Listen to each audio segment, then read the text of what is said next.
សួស្តីបងប្អូនថ្ងៃចុងសប្តាហ៍មានរបស់ពិសេសមួយគូបាទដាក់ជូនមិត្តបងប្អូនក្នុង Facebook បាទពិសេសតែម្ដងមួយគូនេះបាទយើងសាងអំពីឈើធ្នង់បាទមួយសាច់បាទហើយថាសគឺឈើបេងបាទឈើបេងហើយយើងរចនាបថយើងដាប់ពួរ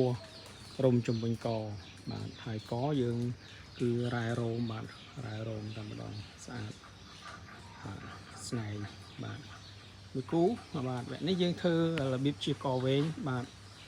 ម៉ូដថ្មីបាទមើលបាទហៀងឆ្វេងស្ដាំមើលស្អាតគ្រប់ពីកន្លែងទាំងអស់បាទហ្នឹងហើយ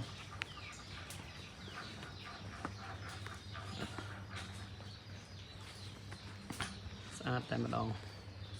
បាទជាមួយនឹងធម្មជាតិបាទហើយស្នែងយើងម្រះបាទគឺម្រះមុតដៃអានេះគឺស្នែងញីហើយខាងនេះគឺស្នែងឈ្មោលបាទគឺឈ្មោលតែម្ដងហើយទំហំចំពោះស្នែងប្រវែង55បាទហើយលៀនចេញពីអញ្ចឹងមកដល់ក្បាលនេះអើតកប្រហែលជា60បាទ60បាទហើយຂະຫນាតកបាន30បាទ30ហើយតតឹងសាច់ឈើទាំងខាងក្រោយ50បង50គុណនឹង5ជាងបងបាទ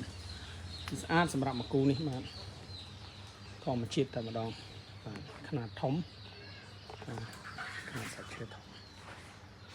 មើលស្អាតខាងឆ្វេងខាងស្ដាំបាទគ្រប់ទីកន្លែងទាំងអស់បាទ